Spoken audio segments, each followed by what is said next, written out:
আমার দুঃখ লাগলো এই জায়গার মধ্যে যে প্রত্যেক বছর 4 বছর যে আমি অনার্স করেছি, প্রত্যেক বছর প্লেটুর প্রশ্নগুলো ও কাল্পনিক বিষয়গুলো তুলে ধরে, কিন্তু মুহাম্মদুর রাসূলুল্লাহর বাস্তব জীবনগুলো তুলে ধরলো না।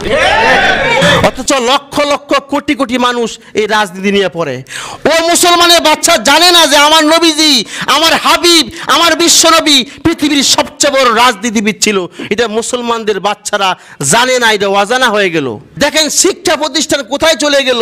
Plato, Polybius, Cicero, Seneca, Saint Augustine, Saint Thomas Aquinas, Machiavelli, Marsilio Padua, John Locke, Thomas Hobbes, Montesquieu, Rousseau, Lenin, Abraham Lincoln, Karl Marx, এদের কথা প্রত্যেক বছর আসে। আর মুহাম্মদুর রাসূলুল্লাহ সর্বশ্রেষ্ঠ রাজনীতিবিদ, ওনার নামটা তুলে ধরলো না।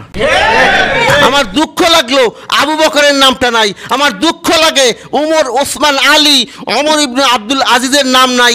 আমি চিন্তা করলাম শিক্ষা প্রতিষ্ঠান কারা চালায়? কারণ যারা সর্বশ্রেষ্ঠ রাজনীতিবিদ তাদের নাম বাদ পড়ে যায়, আর যারা মানুষের মতবাদ জারি করে, চালু করে, এদের নাম উঠে যায়। এগুলো কারা চালায় কিছু বুঝেন আপনারা? আমাকে আল্লাহ 10 বছর হায়াত দিলে আমি লেখার মাধ্যমে প্রমাণ করে দিব, বলার মাধ্যমে প্রমাণ করে দিব এই পৃথিবীর শুধু একটাই ধর্ম, ওই ধর্মের নাম ইসলাম। ওই ধর্মের নেতা হলো মুহাম্মদ সাল্লাল্লাহু আলাইহি ওয়াসাল্লাম। সর্বশ্রেষ্ঠ রাজনীতিবিদ ছিলেন এবং মোল্লারা রাজনীতির জন্ম দিয়েছেন।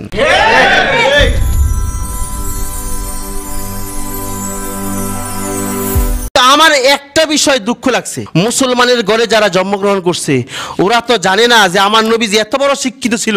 ওরা তো জানে না আমার নবীজি যে এই পৃথিবীর সবচেয়ে বড় রাজনীতিবিদ ছিল। কারণ 4 বছরের মধ্যে আমার দুঃখ লাগলো মুসলমানের বাচ্চারা রাজনীতি নিয়ে অনার্স যারা করে এরা নবী কি আর জানতে পারলো না। আমার দুঃখ লাগলো এই জায়গার মধ্যে যে প্রত্যেক বছর 4 বছর যে আমি অনার্স করেছি, প্রত্যেক বছর প্লেটুর প্রশ্নগুলো ও কাল্পনিক বিষয়গুলো তুলে ধরে, কিন্তু মুহাম্মদুর রাসূলুল্লাহর বাস্তব জীবনগুলো তুলে ধরলো না।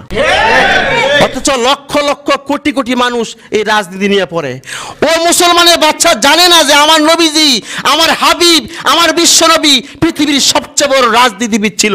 এটা মুসলমানদের বাচ্চারা জানে না, এটা অজানা হয়ে গেল।